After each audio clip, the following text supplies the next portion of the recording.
Bonjour à toutes, bonjour à tous, je suis ravi de vous retrouver pour un nouveau rendez-vous des chansons de ma vie sur Radio J. Notre invité aujourd'hui a, même si on a du mal à le croire, tant son physique ne change pas, déjà quelques 20 ans de carrière à son actif. Il est auteur, compositeur, interprète, comédien et écrivain.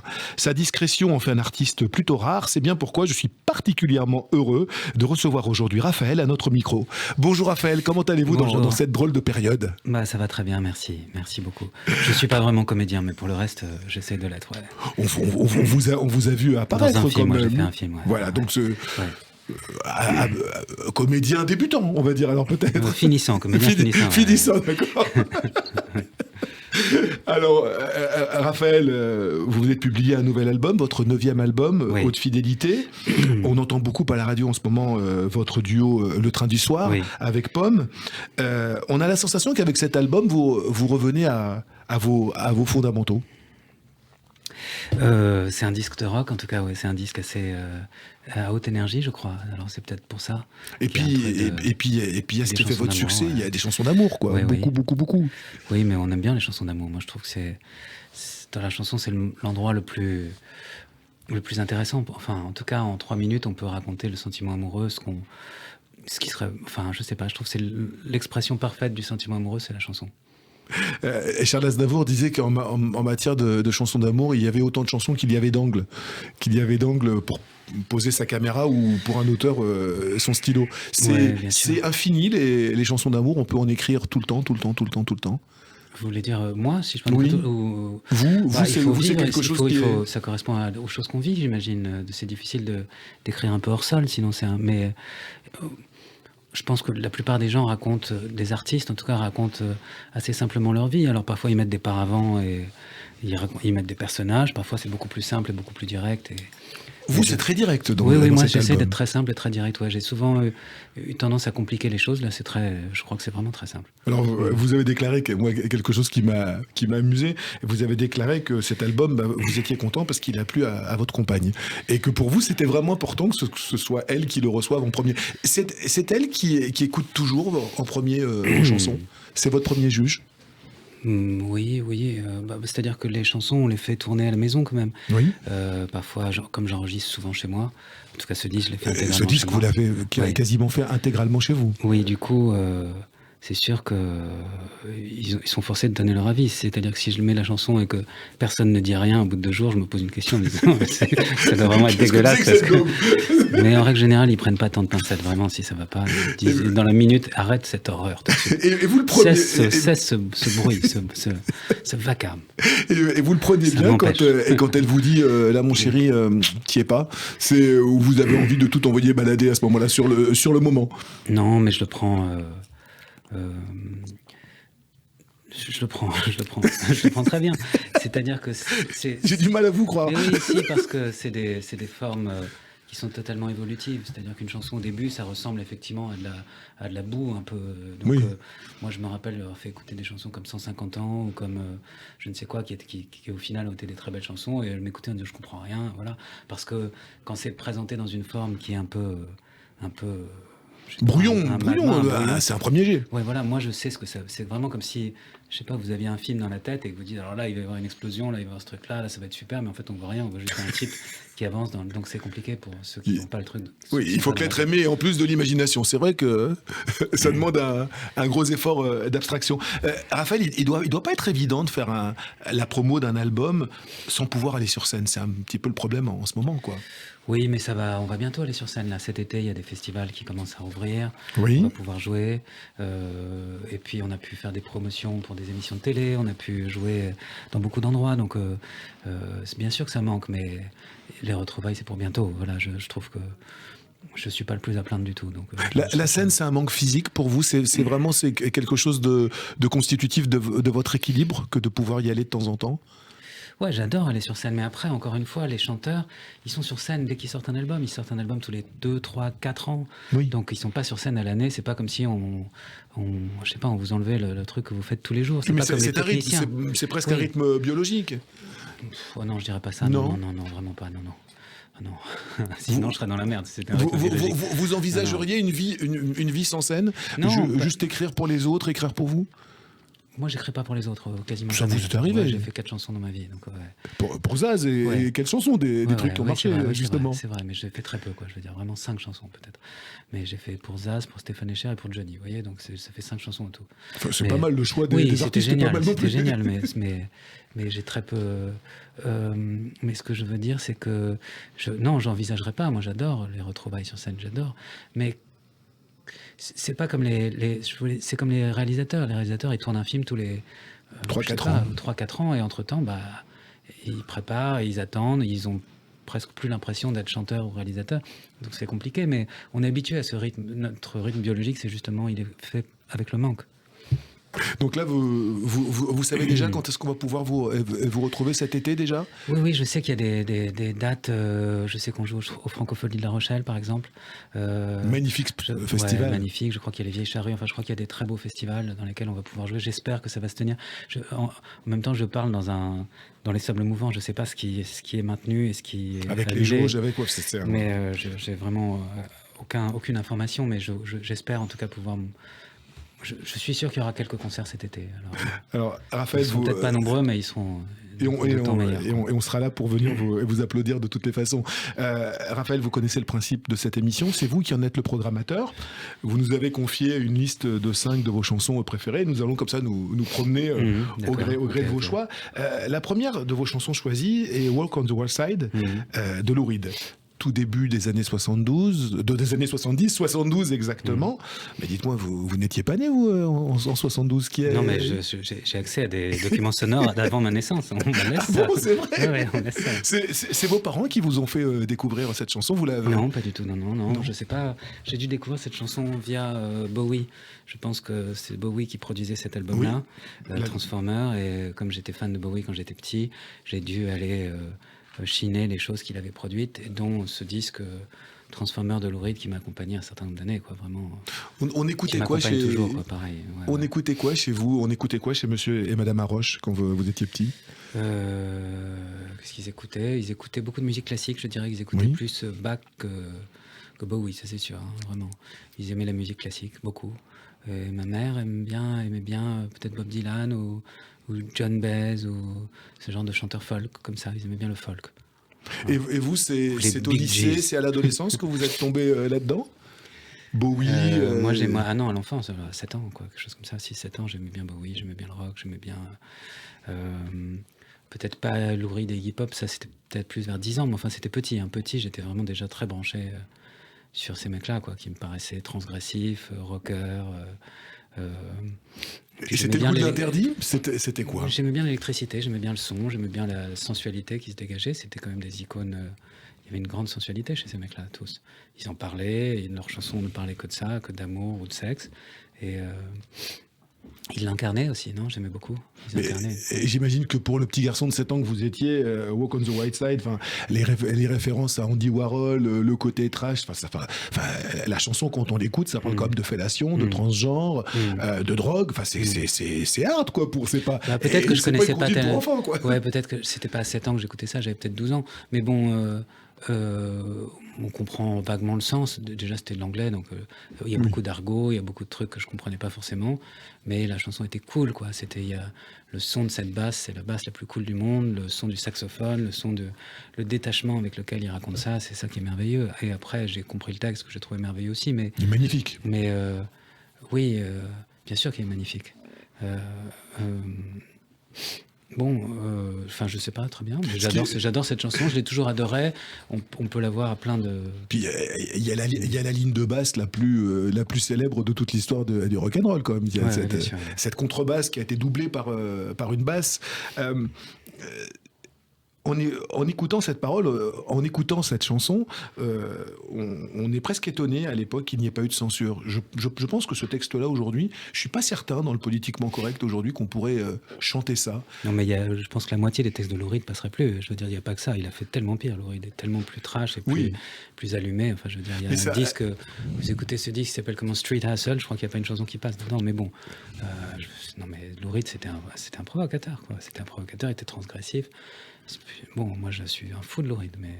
Ça vous gonfle, cette période dans laquelle on vit, de politiquement correct, auquel il faut faire attention à tout, auquel on ne peut plus rire de tout. C'est quelque chose qui vous qui vous agace profondément? Je sais pas, moi, il y a tellement de trucs qui m'agacent dans toutes les époques que j'essaye de voir surtout les choses qui me plaisent, quoi, de me tourner vers les... Je veux dire, si j'allume la télévision quasiment tous les jours, je vais me dire c'est pas possible, quoi. C'est fou. Donc, surtout que souvent, le politiquement correct, on va avec je veux dire, hier ou avant-hier, j'ai allumé la télévision et je voyais presque que des gens qui ont humilié d'autres, vraiment, sur toutes les chaînes de télé, c'était des séances d'humiliation horribles d'un tel, alors que je voyais pas très bien le sens où était le politiquement correct, en tout cas là-dedans, quoi, parce que... Mais bon, j'essaye de voir les choses positives, quoi. J'ai pas envie de m'arrêter sur... je sais pas, j'essaie toujours de voir le verre à moitié plein, quoi. Toujours en parlant de... Notre époque a aussi beaucoup de bonnes qualités, beaucoup de choses. Et beaucoup de bienfaits, bien sûr. Oui, et beaucoup de violence verbale qui disparaît, en tout cas qu'on essaie de faire disparaître, et c'est pas mal aussi, quoi, parce que c'était chiant, Enfin, je sais pas, je trouve... En tout cas, évidemment qu'il y a des excès et que les excès sont ridicules, mais en même temps, il y a une tendance à quand même aller vers plus de douceur entre les gens, ce qui est pas mal, quoi. Toujours en parlant de cette chanson, tous les personnages évoqués dans le texte de Lou Reed, Holly, Jackie, Joe, sont des personnages qui ont vraiment existé, qui étaient des figures emblématiques de la factory d'Andy Warhol. Et quand on parle d'Andy Warhol, il y a tout de suite une phrase qui vient, c'est cette fameuse prédiction. Il disait, à l'avenir, chacun aura son quart d'heure de célébrité. Il semblerait qu'avec les réseaux sociaux, ce soit vraiment le cas aujourd'hui. Vous les vivez comment, vous, ces réseaux sociaux? Non, mais il était fort, Andy Warhol. Il a dit quelques trucs assez prophétiques. Très prophétique, incroyable. Mais je les vis comment, ces réseaux sociaux? Comme tout le monde, quoi. C'est pas passionnant, quoi. Je veux dire, c'est pas passionnant. Après, moi, encore une fois, j'ai trouvé C'est vous qui les gérez, vos réseaux sociaux? Oui. Vous gérez tout? Oui, je gère tout, mais enfin, je gère pas grand-chose. Je veux dire, j'ai fait 90 posts dans ma vie. Donc mais vous répondez aux gens qui vous écrivent sur les réseaux sociaux? C'est quelque chose auquel vous faites attention? Parfois, avec beaucoup de délai. Par exemple, j'ai reçu un message charmant d'un écrivain que j'aimais beaucoup, vraiment, pour m'inviter à un truc il y a 1 an et demi. Je lui ai répondu il y a 1 an et demi, 1 an et demi après, en disant je suis désolé, j'aurais vraiment aimé, mais je viens d'avoir ton message. C'est vraiment, je suis Et le rendez-vous était déjà passé, c'est ce que vous êtes dit? Depuis 1 an et demi, quoi. C'était un rendez-vous du matin pour le soir. D'accord. Donc c'est des réponses tardives, mais c'est des réponses quand même. Non, encore une fois, voilà, voir les choses... Au moment du premier confinement où les gens étaient très isolés, je me suis dit, voilà, pouvoir faire des concerts pour les gens, avoir accès directement à 2-3 000 personnes tous les soirs et pouvoir jouer, alors que les gens avaient peur, les gens étaient anxieux, les gens étaient esselés, c'était pas mal. Après, ça devient un petit commerce de la vanité comme ça qui fait pas rêver, quoi. Voilà, ça réduit les gens, ça les rend minuscules la plupart du temps. Mais on est tous un peu esclaves de ça parce que c'est là que beaucoup de choses se passent, en tout cas du business, de la musique, de plein de choses. Alors après, je sais même pas si ça sert à quelque chose personnellement. Mais... Est-ce qu'ils n'ont pas pris une part trop importante pour le moment? Est-ce qu'ils ne vont pas revenir à quelque chose de plus raisonnable, ces réseaux sociaux? J'espère.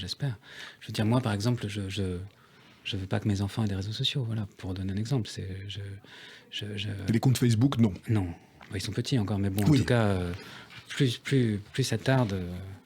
À venir, c'est comme une sacrée entreprise et mieux vous vous en porterez. À vider le cerveau, mais enfin, je veux dire, la télévision, c'est ça aussi, donc et ça vous aller plus loin de voir des posts débiles sur TikTok, faire plus de vues que de magnifiques chansons. Enfin, il y a quelque chose qui est complètement fou quand on essaye de faire du beau, ce qui est votre cas. Ça a toujours été comme ça.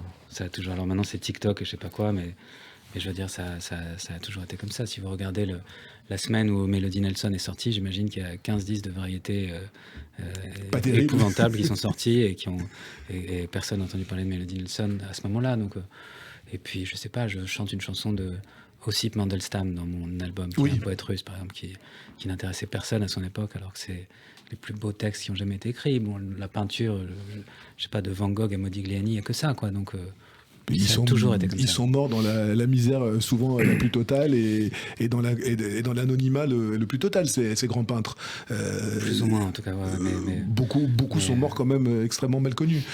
Boris Vian est mort, pour prendre un exemple beaucoup plus récent, Boris Vian, je pense dans ses rêves les plus fous, il ne pensait pas qu'un jour autant de lycées porteraient, autant de collèges porteraient son nom. Donc effectivement, il y a toujours eu le futile qui a pris la part sur le talent. Oui, c'est pas très grave. Enfin, je dirais que ça a toujours été comme ça. C'est pas que TikTok, quoi. TikTok, c'est pas... Enfin, Le problème n'est pas là, en tout cas. Raphaël, alors mais c'est complètement débile, TikTok. Ça, si c'est ça, si vous voulez mon avis, c'est complètement débile. D'accord, c'est vous. Je le partage avec vous. Andy Warhol l'avait surnommé le prince de la nuit et des angoisses. Il nous a quittés en 2013. C'est votre choix, Lou Reed, Walk on the White Side, le choix de Raphaël dans les chansons de ma vie sur Radio J. Alors, on va juste aller 4 ans plus tard, votre second choix, 1976. Une chanson que j'ai découvert grâce à vous, je vous le dis. One More Cup of Coffee. Okay. Robert Zimmerman, plus connu sous le nom de Bob Dylan. Pourquoi cette chanson ? Pourquoi cet album, Design ? Cette chanson, c'est mon disque préféré de Bob Dylan et je pense ma chanson préférée de Bob Dylan. Je la trouve magnifique. Allen Ginsberg disait que, quand il parlait de cette chanson, il disait que c'était des cantillations hébraïques, parce que ça fait un petit peu penser à quelque chose comme ça de l'ordre de la prière. Oui. Et je dirais que, je sais pas, cette chanson me bouleverse de ce qu'elle raconte, de la mélodie, de son histoire. Il l'a écrite au Sainte-Marie de la Mer. Il a été au moment où les gitans font les pèlerinages des Vierges. Je crois qu'il était là-bas, en tout cas c'est l'histoire qu'il raconte, et que ça a été inspiré, c'est vraiment une chanson de gitane, comme ça, comme les... Une des rares chansons dont il n'a pas composé la musique, je crois. Ah oui, je pensais qu'il avait composé la musique. La musique est de Jack Levy, je crois. D'accord, je savais pas. Mais est-ce que Jack Levy n'est pas un pseudonyme de Bob Dylan? Non, Jacques Lévy existait vraiment, c'était un auteur-compositeur psychologue, clinicien. Et là, il y a eu récemment d'ailleurs un procès entre la veuve de Jacques Lévy et Bob Dylan, puisqu'en 2001, le catalogue éditorial de Bob Dylan a été vendu, et la veuve de Jacques Lévy réclame ses droits d'auteur, puisqu'il a co-signé, je crois, toutes les musiques de cet album-là. Oui, c'est ça, c'était surprenant. En fait, j'ignorais, mais c'est mon disque préféré de Bob Dylan. En tout cas, j'adore cet album. C'est les musiques qu'il a co-signées ou les paroles? Les musiques, je crois. Les musiques. Ouais, elles sont incroyables, ces musiques, elles sont folles. Il y a un truc... je sais pas, il faudrait que je me penche plus sur la carrière de ce Jack Levy dont j'ignorais même l'existence. Écoutez, moi, grâce à vous, j'ai appris plein de trucs. Okay, d'accord. Il y a une co-signature, je ne veux pas dire de bêtises aux auditeurs, je ne sais pas si elle porte sur les textes ou sur la musique. A priori, dans ce que j'ai compris, c'était sur les musiques. Et là, il y avait un procès, mais tout à fait récent, quoi, en janvier 2021, où la veuve de Monsieur Lévy s'est rappelée au bon souvenir de Monsieur Zimmerman en disant là, vous avez vendu un catalogue avec des chansons, pour certaines, elles ne vous appartiennent pas entièrement. C'est vrai que Bob Dylan a toujours signé paroles et musique, ces chansons. Et là, c'est étonnant de voir une collaboration extérieure. Qu'est-ce qui vous touche dans ce personnage de Dylan, au-delà de cette chanson? C'est quoi? C'est son côté prophétique? C'est la liberté qu'il a pu apporter à des tas de gens? C'est quoi? C'est quoi qui vous a parlé à vous? Bon, j'aime tout, quoi. C'est des mecs qui ont construit le pays dans lequel on habite tous, quoi. Que ce soit Dylan ou, je sais pas, ou Elvis ou les Beatles, ou Lou Reed, enfin je veux dire, c'est tellement... Chaque chanson de ces mecs-là, il y a 30 groupes de musique qui sont créés en écoutant une de leurs chansons, donc c'est incroyable l'influence qu'ils ont eue sur une époque. Et puis après, Dylan, moi j'aime beaucoup son je sais pas, sa liberté, le fait qu'il soit très difficile à cerner. Oui. Qu'on sache pas jamais ce qu'il pense, où il est, où il se trouve, et même ce texte, prévoir, c'est qu'il est plusieurs niveaux de lecture. Ouais, je suis pas un grand spécialiste de Dylan, vraiment, mais je dirais que c'est la seule chose que je peux dire, c'est qu'il est toujours imprévisible, quoi, et ça j'aime bien. C'est en écoutant des artistes comme Dylan que vous avez eu envie, vous, de chanter. À quel moment vous vous êtes dit... Bon, parce que vous avez fait des études de droit, des études, un DEA, je crois, ou un master en droit de la propriété intellectuelle. Donc déjà, on était proche du droit d'auteur. À quel moment vous vous êtes dit, est-ce qu'il y a eu quelque chose comme ça, un déclic, une émission de télévision, une chanson à la radio, que sais-je, qui a Dylan, fait j'ai découvert beaucoup plus tard. Bob Dylan, j'ai dû découvrir vraiment 25 ans, quoi. Je faisais déjà des disques quand j'ai... Oui. Comme il faisait pas beaucoup de radio, de télé, de trucs, les jeunes n'avaient pas vachement accès à Bob Dylan, quoi. C'est vraiment, il faut aller chercher un peu. Et puis, donc j'ai découvert à ce moment-là. Non, c'était vraiment Bowie, Lou Reed, Iggy Pop, ces mecs-là, quoi. Cette veine-là du rock qui m'a donné. C'est à ce moment-là que vous vous êtes dit, mais ça a été toujours très clair pour vous que votre vie, ce serait d'écrire et d'être sur scène, ou pas du tout? Non, rien n'est jamais clair. Et quand vous étiez au lycée Henri IV à Paris, c'était pas du tout quelque chose que vous revendiquiez? Revendiquer, c'est pas le mot, mais en tout cas, j'ai toujours voulu être chanteur. Vous m'auriez rencontré à 8 ans, je vous aurais dit je veux être chanteur. D'accord. Voilà. Donc j'avais envie de faire ça. Après, la vie, elle est elle est ce qu'elle est. Des fois, on doit accepter les choses qu'on n'aime pas forcément. Et, enfin, vous voyez, aimer les choses qu'on nous impose, quoi. C'est aussi ça la vie, quoi. Oui, c'est vrai. Donc, on n'est pas obligé de réaliser toujours ses rêves. Il se trouve que j'ai vraiment cette chance, quoi. Au lycée, je voulais être chanteur. Ensuite, j'ai fait du droit. J'étais pas intéressé par le droit. Mon âme était très loin de ça. C'était pour rassurer vos parents? Oui, et puis c'était pour faire quelque chose quand même, parce que c'est difficile de commencer comme musicien, de se lancer dans ce truc-là. Il n'y avait pas de précédent dans ma famille, personne connaissait la manière dont ça fonctionnait, donc et c'est très volatile, quoi. Je veux dire, le nombre de gens qui veulent faire ça, qui font un disque ou qui n'en font pas, c'est très mystérieux, hein. Et puis le droit, ça m'intéressait pas beaucoup, mais en même temps, c'était bien de faire des études. Et puis le droit, bon, c'est aussi dans l'absolu, le droit pénal m'intéressait. Alors, Oui. quand vous parlez du droit d'auteur, c'est après, comme je faisais vraiment que de la musique, je me suis dit, autant que peut-être ça me serve à quelque chose. Donc j'ai fait 1 an de droit d'auteur, mais j'ai même jamais lu un contrat de ma vie, personnellement. Donc ça m'a servi à rien. Mais le droit pénal m'intéressait, par exemple. Le droit pénal m'intéressait vraiment. Je trouve que le droit constitutionnel aussi m'intéressait. Mais pas assez pour faire mon métier du tout. Pour prendre la robe et aller plaider, quoi. C'était pas moi, quoi, voilà. Après, J'entends. c'était vraiment... je vous dis, je me sentais très éloigné de ça, voilà, très éloigné de ça. Quand on parle de Bob Dylan, on pense tout de suite à l'immense récompense qu'il a reçue en 2016, prix Nobel de la littérature. Oui. Vous avez dans votre famille un prix Nobel de physique, c'est votre oncle. Oui. Ça doit faire rudement plaisir d'avoir un tonton reconnu à ce niveau-là. Bah ouais, je suis très heureux pour lui, je suis très heureux, bien sûr. Non, c'est super, c'est formidable. Bien sûr, après, c'est de la physique quantique, j'y connais rien, mais ça a l'air prodigieux. Ouais. Et quand on parle aussi de Dylan, on parle de littérature, et on pense tout de suite à votre premier ouvrage, Retour à la mer, paru en 2017, couronné par un prix Goncourt. Enfin, c'est rare sur un premier ouvrage. Vous vous attendiez à une telle reconnaissance tout de suite? Pas du tout, non, j'ai eu beaucoup de chance, vraiment beaucoup de chance. Je suis passé un peu sous les radars comme ça. C'était un texte très simple, des nouvelles très instinctives comme ça. Et peut-être ce qu'il y a plus, c'est que c'était justement tellement simple que je sais pas. Peut-être c'était vraiment la chance du débutant, je dirais. Là, je sors un autre livre en septembre, on va bien. Donc là, il ne faut pas s'attendre à ça, mais bon, moi, ça me plaît beaucoup d'écrire des livres, quoi. Je pense que ça me passionne. Et qu'est-ce que la littérature vous donne que l'écriture de la chanson ne vous donne pas? Et réciproquement. Oui, c'est des cases assez différentes. On pourrait dire que c'est la même chose, mais en fait, c'est quand même très différent. Je dirais que la chanson, c'est un endroit vachement de l'érotisme, de la sensualité. Ouais, de la sensualité, du corps, c'est presque comme de la danse, quoi. En tout cas, moi, c'est comme ça que plus j'avance, plus c'est vers ça que j'ai envie d'aller, ou vers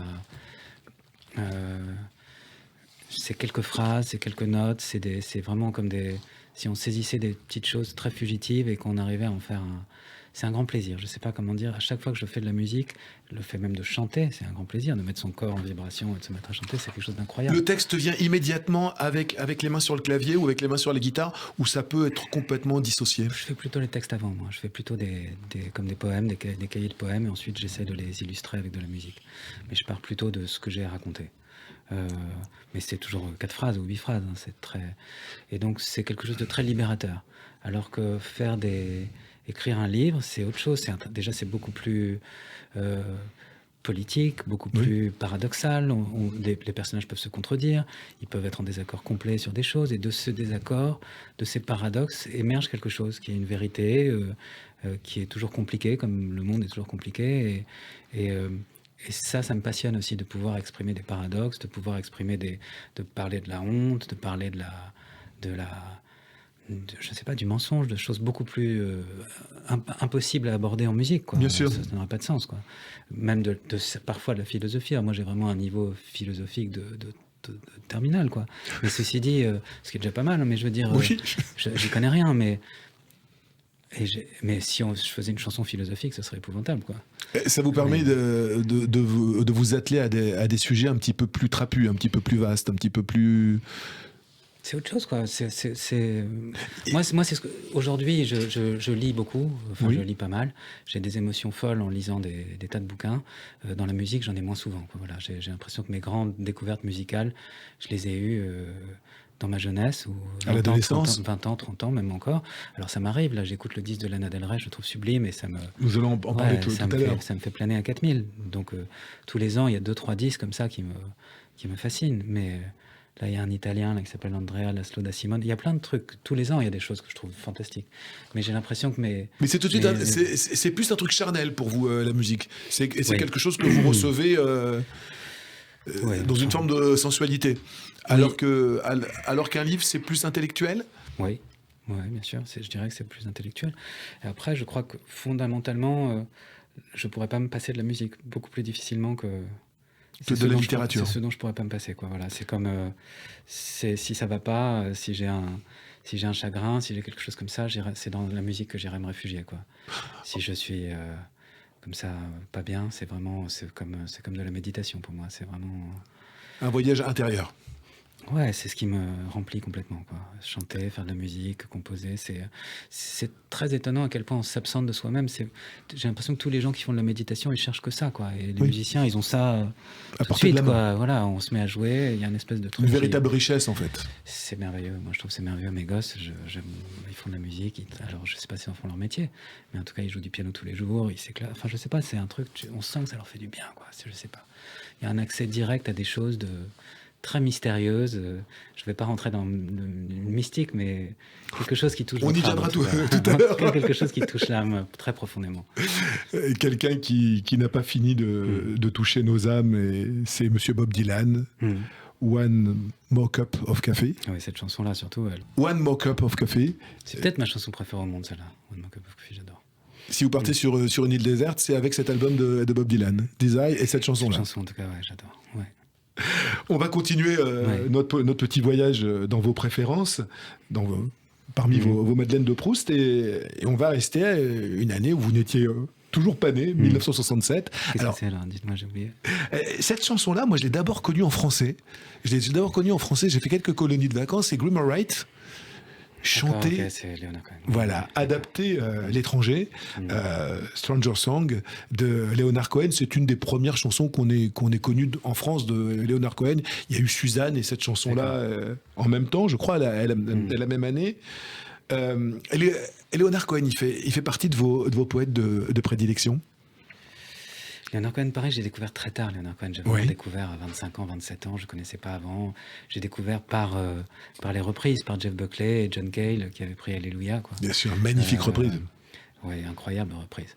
Et la reprise de John Cale étant encore peut-être plus belle que celle de Jeff Buckley, quoi. C'est vrai. Mais et puis maintenant, oui, je suis fou de Leonard Cohen, de tout, de chaque album, chaque interview même, chaque phrase, bon, C'est un sage. je sais pas s'il était sage dans sa vie, je pense, parce qu'il faisait En que tout des cas, conneries, mais dans ce qu'il mais délivrait. en tout cas, il a une, ouais, c'est un rock, quoi. Il a une beauté, c'est une espèce de figure paternelle, comme ça, il est incroyable, oui, c'est vrai. La notion d'étranger, de singulier, de différent, c'est un sentiment que vous avez souvent ressenti au cours de votre vie? Oui, sûrement, bien sûr. Bien sûr, on est toujours un peu étranger. Quelque part, moi, j'ai l'impression que peut-être mon pays, c'est l'endroit où je suis avec ma femme et mes enfants, quoi. Ça peut être dans n'importe quelle rue du monde ou n'importe quel endroit. C'est quand je suis avec eux. C'est chez vous. Ouais, c'est chez moi. Après le reste, j'ai un copain là, David, qui a un groupe qui s'appelle Herman Dune, qui fait une chanson qui s'appelle My Home is Nowhere Without You, comme ça. Je pense beaucoup à ça. Déjà, j'adore cette chanson. Et ensuite, je pense beaucoup à cette idée-là. Et le titre est beau déjà. Magnifique, magnifique. Et Leonard Cohen a été élevé par un grand-père rabbin. Ses chansons ont souvent pour inspiration la tradition et la liturgie juive. De tous les chanteurs, là j'ai pris que des chanteurs juifs, je pensais que c'était le thème de l'émission. C'est pour ça Lou Reed ou Dylan. Là on y est. En fait j'avais le droit de prendre des chanteurs. Nous sommes sur Radio J. Non, Dieu merci, nous n'évoquons pas que des chanteurs juifs. Le Bet at Futsot, le musée de la diaspora à Tel Aviv, a consacré une exposition à Léonard Cohen à Tel Aviv lors de son décès. Il n'a jamais renié sa judéité. Vous Raphaël, quel est votre rapport? Il a joué une fois en Israël. Pardon ? Il a joué en Israël. Oui, bien sûr, il a joué en Israël. Et je vous dis, au musée de Tel Aviv, au musée de la diaspora, il y avait, je ne sais pas si cette exposition existe toujours, mais je peux vous assurer que les 2 ans après son décès, il y avait une exposition fabuleuse et qui mettait en exergue une exposition fabuleuse qui mettait en rapport ces textes et les textes de la liturgie. Ils essayaient de trouver de faire des ponts au niveau de l'inspiration entre ces magnifiques textes et les textes bibliques. Quel est votre rapport à vous, à Raphaël, avec le judaïsme ? Je ne sais pas très bien quel est mon rapport avec le judaïsme. Vous êtes pratiquant, vous êtes croyant ? Je ne suis pas pratiquant du tout. D'accord. Je viens de familles qui sont pas pratiquante, ni par mon père, ni par ma mère. D'accord. Du tout. Par contre, je pense être assez mystique. Moi, j'aimerais, je sais pas, qu'on dise le Kaddish à ma mort, quoi. Vraiment, c'est déjà ça, être juif, peut-être. Hein. Ça, c'est une certitude. Oui. Et ensuite, je suis très intéressé, moi, par la mystique. J'adore lire. Je lis la Bible. Je lis un petit peu l'hébreu. En tout cas, je le travaille, donc je lis la Bible en hébreu presque quotidiennement. Alors, des petits chapitres, quoi. Quotidiennement ? En ce moment, depuis 1 an ou 2, oui. Je lis 2 pages et puis j'essaie de la traduire tout seul. Et puis ensuite, quand j'arrive pas, je regarde la traduction en français. C'est très facile. Vous devez quand même avoir un sacré bon niveau, déjà. Non, je suis mauvais, mais je veux dire, les mots reviennent souvent, quand même. Les mots reviennent très souvent, quoi, dans la Bible. Voilà, je travaille, j'ai des copains avec qui j'étudie beaucoup, quelques copains, 1 ou 2 copains, comme ça me passionne. Voilà, on peut étudier je sais pas, les psaumes de David, on peut étudier la paracha de la semaine, on peut étudier. Mais bon, c'est très spéculatif, quoi. C'est très. Et qu'est-ce que vous trouvez dans cette étude ? Qu'est-ce que vous allez aller chercher ? Sagesse, puis la beauté de la langue, la beauté des textes, la beauté de la symbolique de la Bible, quoi. Voilà, chaque texte c'est fou, en fait. Sur 4 lignes, on peut. Enfin, ça a été interprété. Alors, on parlait de chaque chanson de Bob Dylan, il y a 30 groupes de rock, là, chaque verset de la Bible. Il y a 300 livres qui ont été écrits juste sur chaque mot, quoi. Même sur le premier, le Bereshit Bara, je crois qu'il doit y avoir, je sais pas, 1 million de livres qui ont déjà écrit. Qu'est-ce que ça veut dire ? Au moins, qu'est-ce que ça veut dire ? Alors, je sais pas, moi, je suis pas non plus très spéculatif à me poser tout le temps la question qui était avant la poule ou l'œuf, mais du tout. Mais j'aime étudier, voilà. Je suis pas pratiquante du tout, oui. Vraiment rien. Mais par contre, ou très peu, quoi. Je veux dire, je fais 2 fêtes par an, quoi. Mais quand même, oui, quand même. Mais bon, allez, qui pourrait Pessard. Voilà, exactement. Voilà. Gagné. Mais je suis, je veux dire, plus que libéral, quoi. Et votre rapport avec Israël, c'est quoi ? C'est quelque chose. C'est un pays qui a une petite place à part pour vous, ou c'est un pays comme les autres ? C'est pas un pays comme les autres. En tout cas, ça ne devrait pas l'être. Ça le devient peut-être un pays comme les autres, mais je sais pas. Non, moi j'ai été jouer là-bas 2 fois. J'ai fait des concerts là-bas 2 fois. Où ça ? À Tel Aviv. D'accord. À Tel Aviv. Une fois en 2006 et une fois en 2018. C'était formidable. Donc au tout début et plus récemment ? Oui, il y a 2 ans, là, j'avais joué avec Jane Birkin là-bas, on a joué ensemble. Une chanteuse qui s'appelle Riv Cohen aussi, c'était super. Oui, formidable. Je connais. Merveilleuse chanteuse. Magnifique chanteuse. Et en 2006, j'ai joué tout seul dans un club 2 soirs. C'était joyeux, quoi, très joyeux, au moment de Caravane. Un concert en Israël pour J'ai été que 2 fois parce que en faisant des concerts, j'ai jamais été pour des raisons autres que travailler, quoi. Et un concert en Israël, ça se prépare comme un autre concert, ou il y a une petite émotion en plus, sans tomber dans un lyrisme franchement, c'était comme des autres concerts. En tout cas, je les ai vécus comme ça. Et vos chansons, j'imagine que Caravane a été diffusée sur les radios israéliennes. Il y a dû avoir un... Je sais pas. Je crois pas. Non ? Je crois pas. Il n'y a pas eu d'adaptation en hébreu de vos Non. chansons? Non. Et c'est quelque chose qui vous ferait plaisir, ça, de voir une de vos chansons? Puisqu'en Bien sûr. plus, Ouais, bien sûr. J'aime bien. et vous l'étudiez? J'ai eu quelques adaptations, je sais pas, en grec, en polonais, en russe. C'est déjà arrivé dans les langues, c'est très beau. J'adore. En japonais, j'adore. Mais en hébreu, non. Alors, ami, auteur et adaptateur de chansons en Ah ouais, hébreu, ça si me vous ferait nous très entendez, plaisir. il y a tout le catalogue de Raphaël à adapter. Exactement. Magnifique chanson choisie par Raphaël dans ses chansons de Ma vie sur Radio J, Stranger Song de Leonard Cohen. Alors, Raphaël, depuis le début de notre voyage en chanson, il y a beaucoup de voix masculines. Et puis là, on va aller vers une voix féminine que vous avez évoquée tout à l'heure. C'est l'un de vos coups de cœur les plus récents, j'imagine, puisque son album vient de sortir, Lana Del Rey, White Dress. Magnifique. J'ai écouté ce disque il y a un mois, ou quelque chose comme ça, ou 2 mois, je sais pas quand il est sorti. Il est sorti au mois de mars. Ouais, c'est ça, au mois de mars, en même temps que le mien, là, et j'ai trouvé ça incroyable, j'adore, ça me faisait penser un peu à Johnny Mitchell, à des choses comme ça.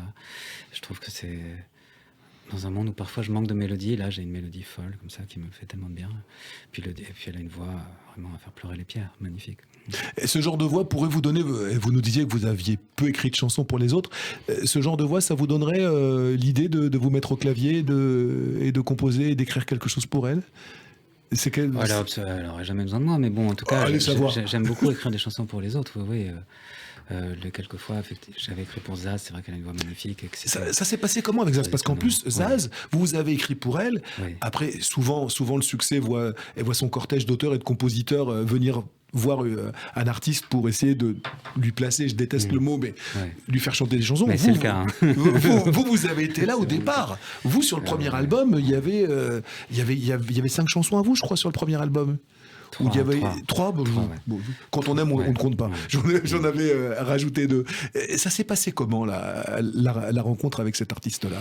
C'est un copain qui la produisait et à l'époque, elle chantait Place du Tertre, comme ça, sur Montmartre. Dans la rue. Pour les passants, quoi, qui s'arrêtaient, qui étaient comme ça, très saisis par la voix, par la puissance, par l'intensité, quoi, de son interprétation. Et puis, on s'est rencontrés là, à ce moment-là. Je me rappelle, j'ai hébergé le batteur, parce qu'ils n'avaient pas de blé pour faire ce disque. Je l'avais réalisé aussi, l'album, en tout cas la moitié, quoi. Oui. Et c'était joyeux, c'était tellement joyeux, des premiers disques comme ça. Et puis, je sentais qu'il y avait c'était tellement de charisme, sa manière de chanter, j'adorais ça, quoi. C'est le hasard, quoi. C'est vraiment les hasards de la vie qui font ça. Mais et la fée notamment est devenu un immense succès dans ce répertoire et un immense succès tout court. Vous attendiez parce que c'est pas la chanson la plus évidemment formatée pour être un tube, cette chanson-là. Non, mais on s'attend. Moi, je pense vraiment que dans la musique ou dans toute chose, quoi, c'est le hasard qui fait le succès, quoi. Je crois qu'il faut suivre sa route. Prendre les risques qu'on veut prendre, se laisser aller à son émotion. Et ensuite, parfois, les gens, on ne sait pas pourquoi, ils s'attachent à une chanson. Moi, la chanson Caravane, on ne sait pas pourquoi cette chanson a plu, elle n'était pas formatée non plus du tout. Non, c'est vrai. Ou la chanson effectivement, La Fée de Zaz, qui a fait un très gros succès, où c'était pas formaté du tout. Bon, c'est comme ça.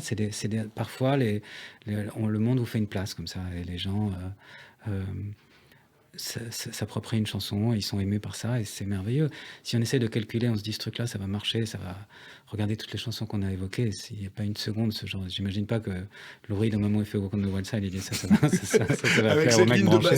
Ça devrait marcher. Faire au mec branché, ou que Dylan, quand il fait son je sais pas quoi, bon... Personne pense ça. Si on pense ça, on est complet. Enfin, c'est dégueulasse, quoi. Et vous dites que dans votre dernier album, vous espérez qu'il y ait... Ça en prend tout à fait le chemin. Et le duo avec Pomme, notamment, qu'on entend beaucoup à la radio. C'est important, de temps en temps, de remettre un petit tube dans le bastringue.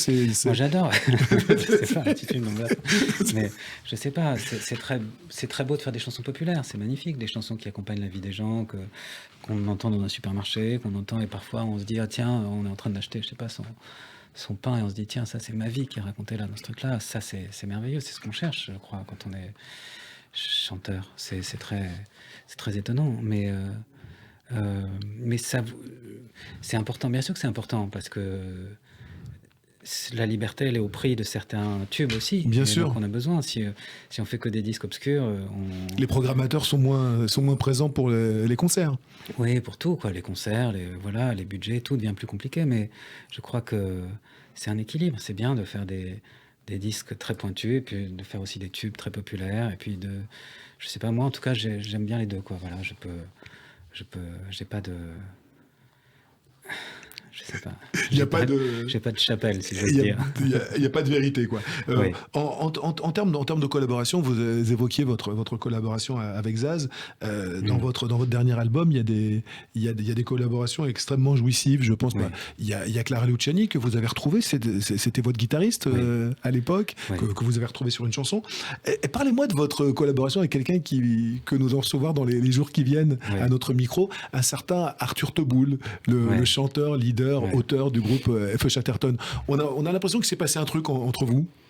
On s'aime beaucoup. C'est Christophe qui nous a présenté, le chanteur Christophe qui nous a branchés l'un avec l'autre. Christophe, à qui je fais une petite parenthèse pour nos auditeurs.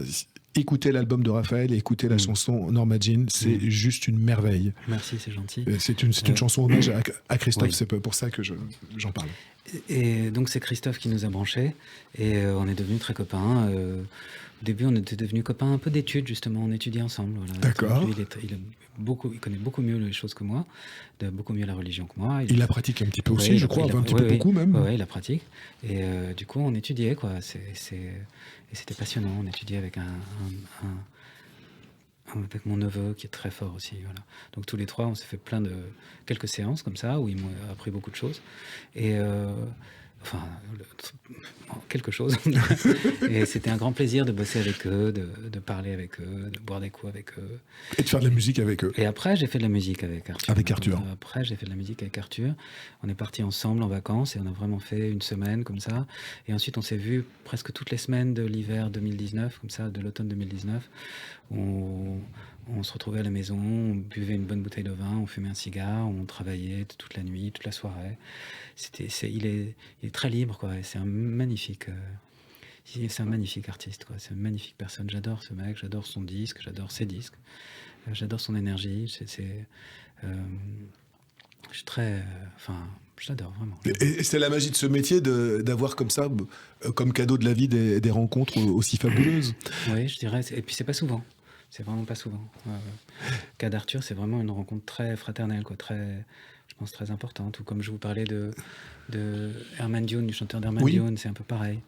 Ou celui qui a produit le disque, Benjamin Lebeau. Il y a beaucoup, c'est vraiment des fois, c'est des gens qui deviennent des copains pour la vie, quoi. C'est très fort. J'imagine que quand on partage l'intimité de la création, forcément, ça crée des liens qu'on ne peut pas trouver ailleurs. Oui, bien sûr, sûrement. En tout cas, vraiment, avec Arthur, j'avais jamais écrit avec quelqu'un. Voilà, c'est la première fois que j'écrivais avec quelqu'un. Moi, j'avais fait les textes et on avait fait les musiques ensemble sur 3-4 morceaux. Oui.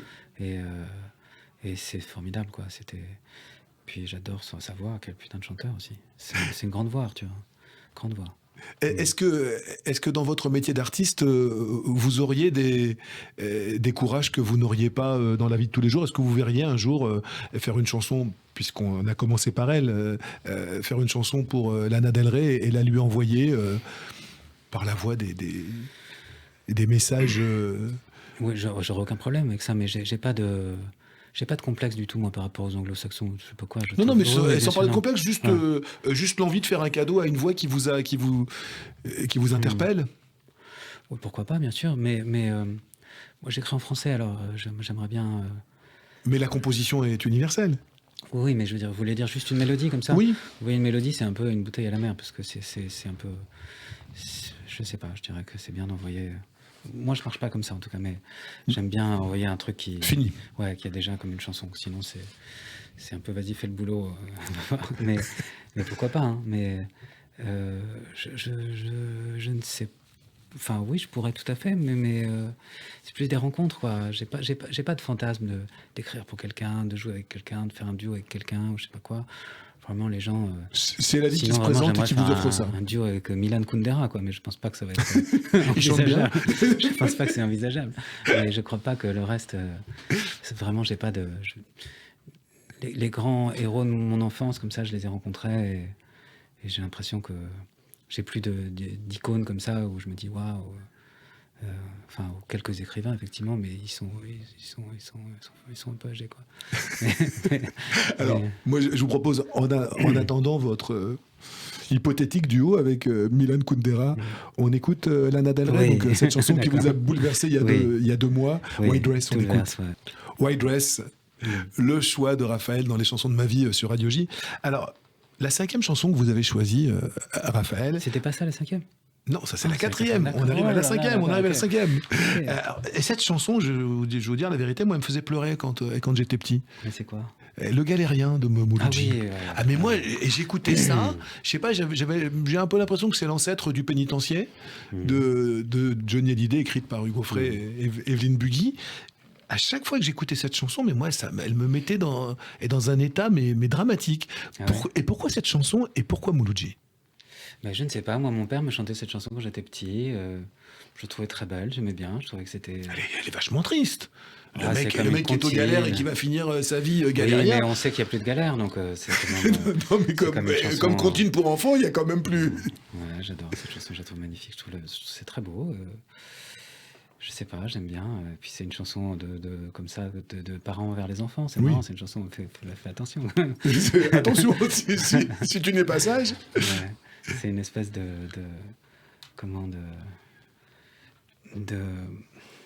je sais pas, de gazette des cœurs brisés déjà, quoi. C'est Oui. vraiment- ouais, attention à ton cœur, quoi. On peut te le briser. Voilà, c'est ça que ça veut dire.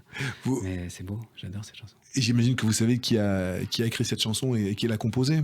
C'est le père de Paul Naref, c'est ça, hein? Alors, Ouais. et pour la composition, c'est une vieille chanson russe que Léopold, son vrai nom, Leib Polnareff, le papa de Michel Polnareff, a arrangé. En fait, il a reconstruite. C'est sûr que quand on écoute la chanson originale, il y a quelque chose de la mélodie, mais Monsieur Polnareff père y a amené beaucoup de choses. Oui. Et puis le texte, quand même, Maurice Druon, quand même, c'est pas n'importe qui.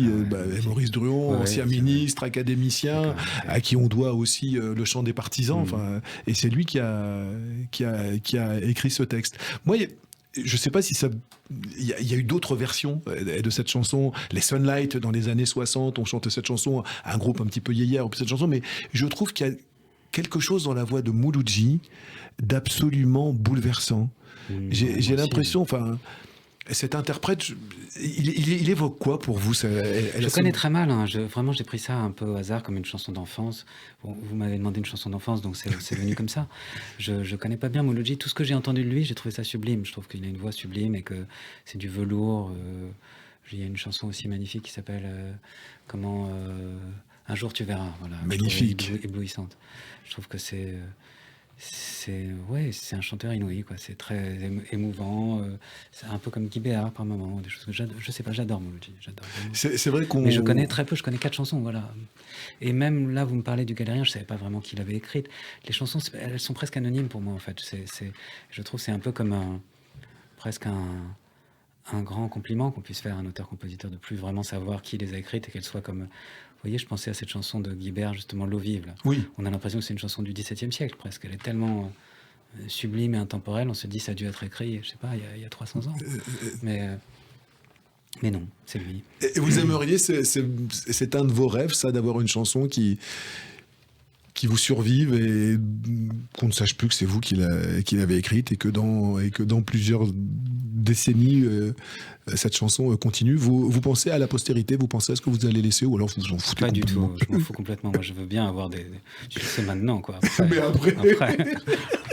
Après, qui sait, hein, tu vois. Bon. Non, maintenant, c'est mieux. Alors, quelqu'un qu'on n'entend plus beaucoup, qu'on n'entend plus assez, et je vous remercie vraiment de l'avoir choisi, Mouloudji, Le Galérien, une chanson que vous chantez, votre papa, et ben Oui. c'est Mouloudji qui va vous la chanter là. Ouais, pas mal aussi. Le Galérien, Mouloudji, le choix de Raphaël dans les chansons de ma vie.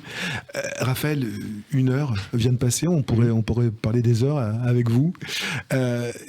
Toute dernière question que je pose à tous mes invités. Oui. Quel est le plus beau cadeau que ce métier vous ait fait aujourd'hui? De rencontrer les gens qui vous aient rêvé quand vous étiez petit? Non, je crois Non. pas que ce soit ça. Je crois pas du tout que ce soit. Non, je sais pas si c'est de pouvoir faire adulte ce que je rêvais de faire enfant. Ça, c'est merveilleux. Voilà, de se dire à 8 ans, on se serait rencontrés et je vous aurais dit, moi, j'ai envie d'être chanteur, voilà. Et le fait de chanter, c'est vraiment quelque chose qui, je sais pas, qui emplit votre âme, quoi. C'est un accès au mystère quand même. Pour moi, il y a quelque chose de spirituel dans le chant, vraiment. C'est pas étonnant qu'il y ait tellement que tellement de chanteurs soient empreints de ça. Et puis, je dirais que c'est ça le plus beau cadeau, voilà. C'est de me donner comme ça la possibilité de faire adulte ce que je rêvais de faire enfant, et de cette chose qui rend quand même très heureux de pouvoir chanter pour les gens, chanter pour soi, chanter pour se donner du courage, chanter pour exprimer ses émotions. C'est magnifique, quoi. Et votre album s'appelle Haute Fidélité, donc vous êtes en train de nous dire que vous êtes resté fidèle à vos rêves de gosse. Oui, j'essaye de rester fidèle à mes rêves de gosse. Oui, je crois que je suis resté assez fidèle à mes rêves de gosse. Je crois, ouais. Bien sûr, j'ai cette chance de pouvoir l'être, quoi. Nous, en tout cas, on sera fidèles au rendez-vous de la scène, et on attend avec impatience cet été pour venir vous retrouver sur scène. Merci mille fois merci beaucoup à vous. d'avoir fait un petit détour. Ouais, je crois que c'est la première fois que je venais ici. Je crois. Bah écoutez, faites un vœu. Ouais, d'accord. Merci beaucoup, à bientôt. À bientôt. Merci.